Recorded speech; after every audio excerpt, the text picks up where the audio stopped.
साथियों सलाम, नमस्ते, सत श्री अकाल और जय भीम जोहार। आज की राजनीति में दोस्तों आक्रामकता, एग्रेशन बहुत जरूरी है ना। लेकिन इस चक्कर में कभी कभी ऐसा होता है कि आप यूं फिसलते हैं कि पता ही नहीं चलता कहां चारों खाने चित हो जाएंगे। यानी कि जब आपकी जबान फिसलती है तो बुरी तरीके से फिसलती है। ठंड का मौसम चल रहा है, इसमें लकवा की आशंका बहुत रहती है दोस्तों। तो कुछ जबान के साथ कुछ ऐसा ही होता है कि अचानक लड़खड़ा जाती है और कंठ से आप बोलना कुछ और चाह रहे हैं, निकल जाता है कुछ और शब्द। क्या कुछ ऐसी बात है क्या चर्चित नेत्री आदिवासी नेत्री निशा कुमारी भगत के साथ, या ये जानबूझकर ऐसी बातें कहा करती? अब पेशा एक्ट नियमावली हेमंत कैबिनेट ने मोहर लगा दी है, तो अब कुछ बोलना है तो अब कह रही है कि भैया इतने सालों से कहां थी कांग्रेस। अरे भैया झारखंड गठन के 25 साल होने जा रहे हैं और सबसे अधिक सत्ता में भारतीय जनता पार्टी रही है। न राहुल गांधी रहे हैं न कांग्रेस रही है। कांग्रेस अभी गठबंधन में शामिल है, यह सच्चाई है, लेकिन पहले तो कांग्रेस नहीं थी। तो सीधे आप अटैक किस पर कर रही हैं निशा भगत? कांग्रेस पर कर रही हैं। राहुल गांधी को चेतावनी दे रही, जबकि उनको जानकारी है कि नहीं है, लगातार उन पर केस दर्ज हो रहे हैं। अभी इधर फिर स्वास्थ्य मंत्री इरफान अंसारी के खिलाफ जो मर्यादित भाषा का इस्तेमाल किया था निशा भगत ने, तो केस दर्ज हो गया है। एक यूथ कांग्रेस के नेता ने दर्ज करवा दिया केस। मुझे लगता है शायद जानकारी ना हो कि फिर उन्होंने हमला बोला है इरफान अंसारी पर।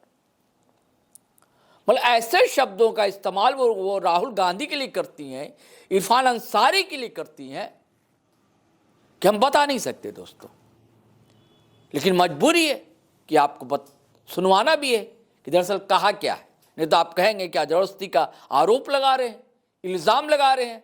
एक स्त्री है, हम भी चाहते हैं कि स्त्री हर फील्ड में आगे आए और लड़कियां बेटियां हमारी आ भी रही हैं, परचम लहरा रही हैं, झारखंड का, देश का, समूची दुनिया। राजनीति में भी उनका पदार्पण होना चाहिए और आ रही है, अच्छी बात है। लेकिन चाहे स्त्री हो चाहे पुरुष हो, कंठ पर कंट्रोल तो होना ही चाहिए ना, कि नहीं होना चाहिए? ऐसा बार बार निशा कुमारी भगत के साथ ही क्यों होता है? कौन है जो इन्हें हवा देता है? कौन है जो पंखा जलता है? कौन लोग? कहते हैं ना, शोहरत की बुलंदी भी पल भर का तमाशा है। शोहरत यानी कि ख्याति, प्रसिद्धि। शोहरत की बुलंदी भी पल भर का तमाशा है। जिस शाख पर बैठे हो, यानी कि पेड़ की शाखा, जिस शाख पर बैठे हो वो टूट भी सकती है। इतना इल्म, इतना ज्ञान तो होना ही चाहिए। साथियों, हमारे एक सीनियर ने कहा था कि उड़ान भरनी चाहिए, परवाज लेनी चाहिए, लेकिन हमेशा ध्यान रहे कि आपकी धरती कौन सी है। क्योंकि कभी ऐसा हुआ कि उड़ान भरते भरते आप गिरे, तो जब धरती भी आपकी नहीं रहेगी तो गोद में आपको कौन लेगा?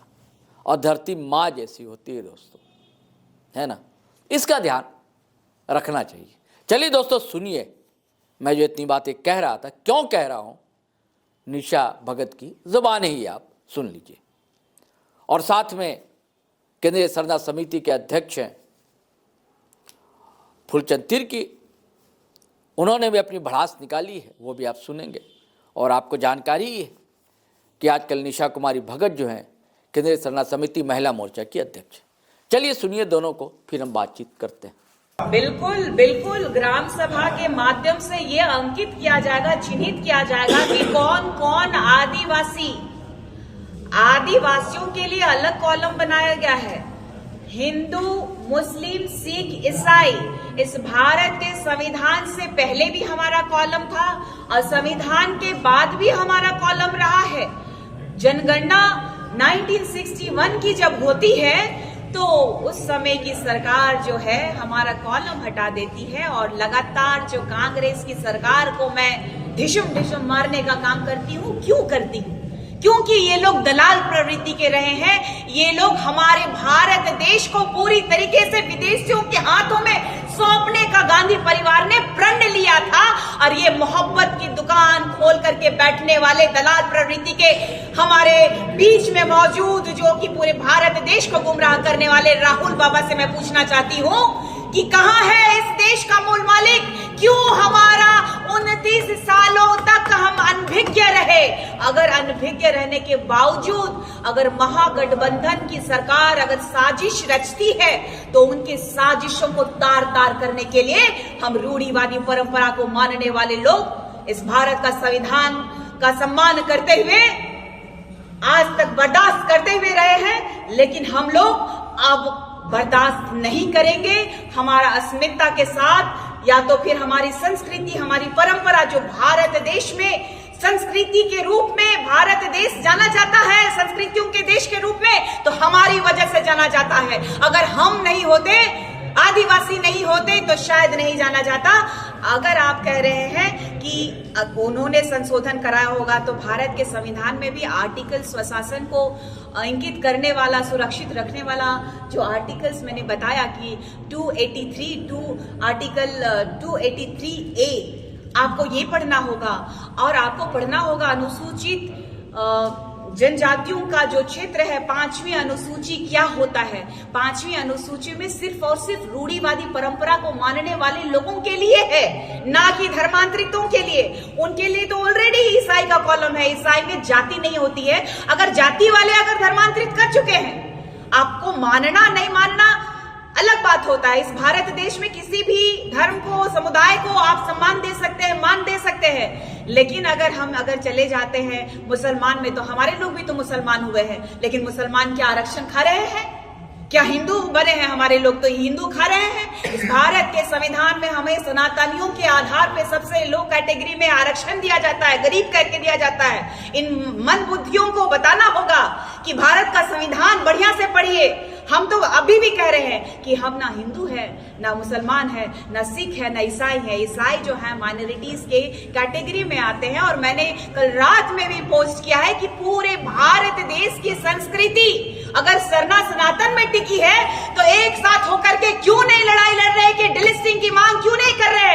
अगर विपक्ष के जितने भी बीजेपी हो या फिर अन्य पार्टी के सांसद है, क्यों नहीं इस बात को प्रखरता से उठा रहे? क्योंकि पंखराज बाबा कार्तिक उरांव जी ने भी चलता हुआ सत्र को भंग करवा दिया था। 348 सांसदों का हस्ताक्षर लेकर के चलता हुआ स्वर्गीय इंदिरा गांधी का जो सत्र था, उनका सरकार को हिलाने का काम पंखराज बाबा कार्तिक उरांव जी ने किया था। और लगातार उनके बाद का राजनीति देखिए, लगातार मिशनरियों का मिशन जो कि पैसे से बहुत ज्यादा धनबल और शिक्षा का लोभ और प्रलोभन देकर के चंगाई के माध्यम से, कभी ये लोग कहते हैं कि अंधा देखने लगेगा, लंगड़ा चलने लगेगा, और जो है गूंगे सुनने लगेंगे, और जो है मुर्दे सो जाग जाएंगे।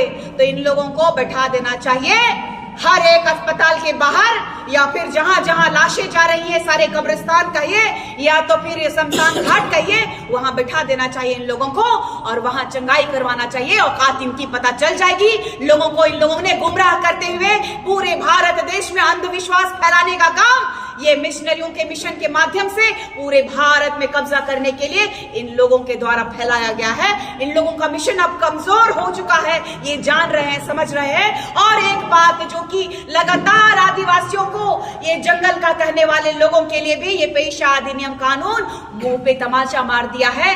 48 घंटा ये प्रशासन को 48 घंटा देना होगा, कारण बताना होगा 48 घंटों में कि किस लिए आप जो है ग्रामवासी को गिरफ्तार कर रहे हैं, कारण बताना होगा, तभी ग्राम से आप उनकी गिरफ्तारी कर सकते हैं। ये भी हमारे लिए बहुत बड़ा फैसला है। लगातार हमें ये कह दिया जाता था कि हम क्रिमिनल हैं, हम जंगल वाले हैं, हम विकास के विरोधी हैं, तो ये हम ग्राम सभा के माध्यम से कहेंगे कि विकास चाहिए हमको, हम विकास के विरोधी नहीं हैं।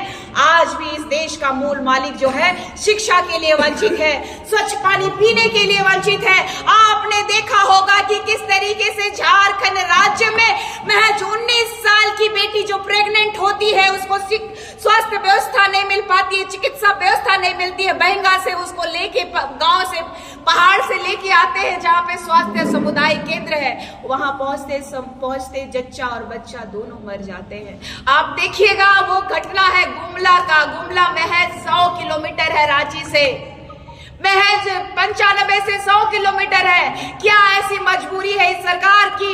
अगर उपलब्धि की बात करता है, 25 साल हो गए झारखंड को अलग हुए, उनके पिता भी स्वर्गीय दिशम गुरुजी भी इस झारखंड राज्य के माननीय मुख्यमंत्री के रूप में विराजमान रहे, लेकिन दुर्भाग्य है 25 साल के बाद उनका देहांत होता है तो 10 कर्म करने के लिए उनके बेटे और उनका परिवार जब गांव जाता है तो पूरा देश देखा कि 10 दिनों में वो नेमरा में, उनका गांव का नाम है नेमरा में, वो बिजली लेके आते हैं, सड़कों का निर्माण करवाते हैं। 10 दिन में वो अपना गांव ठीक कर सकते हैं, तो वो 25 सालों में 25 गांवों का जीर्णोद्धार क्यों नहीं किए? ये प्रश्न चिन्ह बनता है। वर्तमान के ठगा सरकार, आदिवासियों को छलने वाला सरकार, आदिवासी बेटा के नाम पे कलंक सरकार को मैं चेतावनी देना चाहती हूँ कि आप 25 सालों में 25 गांव आपने डेवलपमेंट नहीं कर पाए।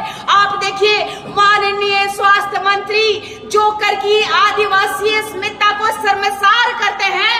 चाईबासा में एक पिता जो बेबस अपने छोटे से नन्हे से बच्चे को वो झोला में लेके जाते हैं उनकी मृत्यु हो जाने के बाद, और यहाँ की निर्लज्ज सरकार के माननीय मंत्री साहब जो सिर्फ और सिर्फ अपने कौम के लोगों को, अपने धर्म के लोगों को प्रलोभन देखने के माध्यम से कहिए या तो सरकार का दुरुपयोग करने के माध्यम से कहिए, एक तरफ हमारे गरीब पिता का अपमान कर रहे हैं। जब तक वो माफी नहीं मांगेगा तब तक उसका पैंट मैं खोलते रहूंगी, क्योंकि उसको बेइज्जत करना बहुत जरूरी है।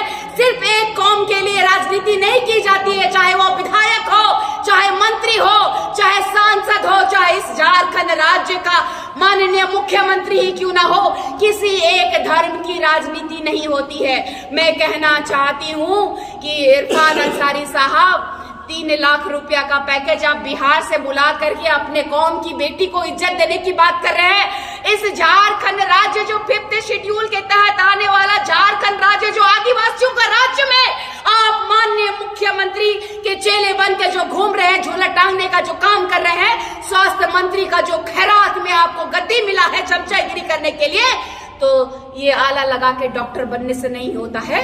थोड़ा सेवा भाव भी रखिए। फोटो खिंचा करके रील्स बनाने से आपको माननीय का दर्जा हम नहीं देंगे।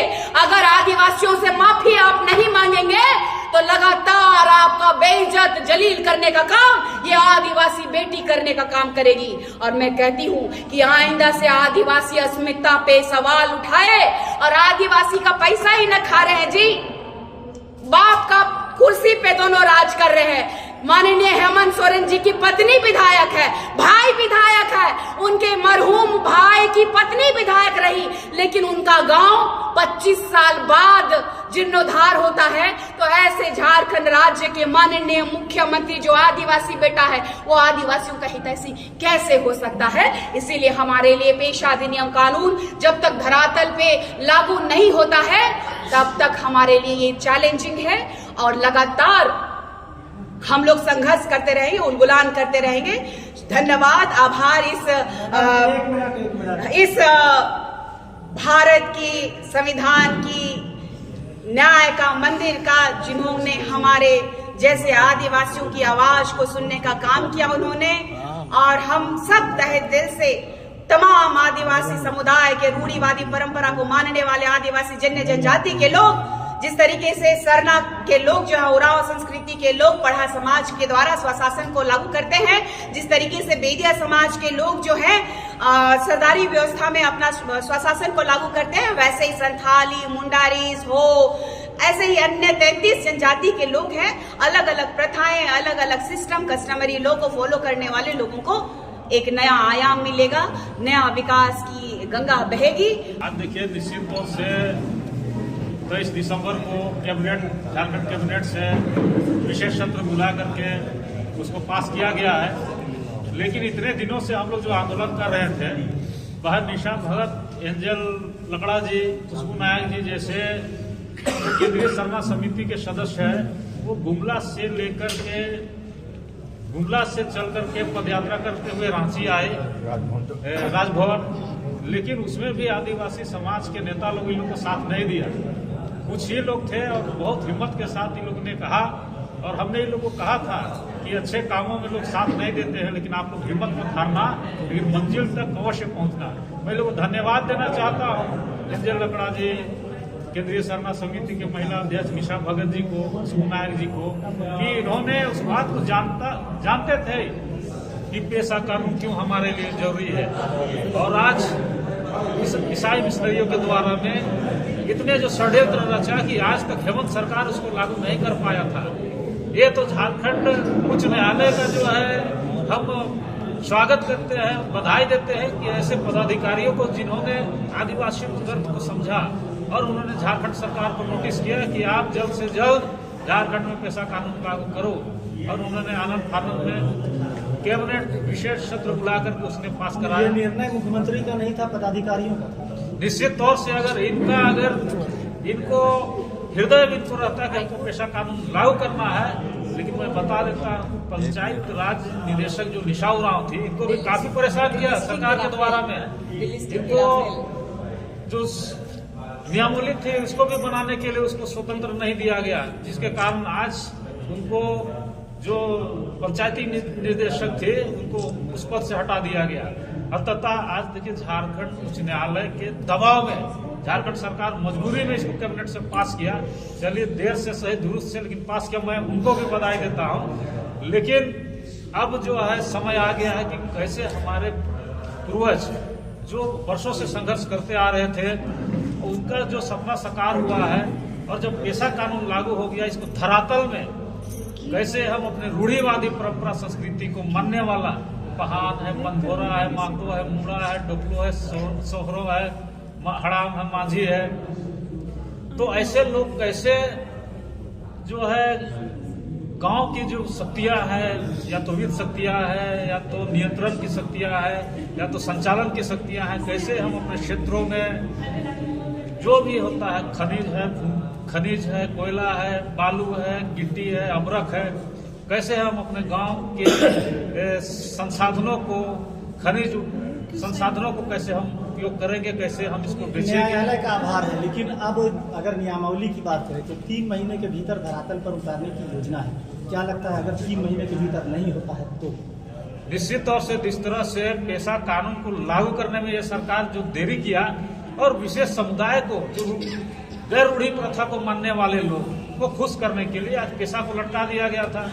अब नियमावली में भी हमको वही अंदेशा है कि लोग को फायदा पहुंचे, कैसे फायदा पहुंचे, कैसे उसमें छेद करे, इसको लेकर के उन लोग अपना जो है अपना दिमाग लगा दिए होंगे। लेकिन हम लोग भी कमर कस लिए हैं कि 1996 का हूबहू जो भूरिया कमेटी के द्वारा लागू किया गया था, उसी तरह से हम लोग को पेशा लागू होना चाहिए, नहीं तो आंदोलन हम लोग और तेज करेंगे। डिक्लेयर नहीं हुआ कि कौन सा पेशा, इसमें जो कुछ संशोधन के साथ बात रखा गया है, कौन सा संशोधन है इसमें? वही संशोधन है जो हम और आप तभी से बात कर रहे थे कि कैसे मिशनरियों को फायदा पहुंचाए, ऐसे ही संशोधन है। उसमें बेंच मारेगा कि कैसे हम गैर रूढ़ी प्रथा जो मानने वाला है उसको कैसे फायदा पहुंचाएंगे, वही वाला है संशोधन। समझ गए ना? हमको संशोधन नहीं चाहिए, हमको 1996 वाला जो भूरिया कमेटी के द्वारा बनाया गया था वो वाला सबको चाहिए। तैयार है, उद्यम जारी रहेगा। जय आदिवासी, जय सरना। तो साथियों, आपने निशा कुमारी भगत को सुना, फूलचंद तिर्की को सुना।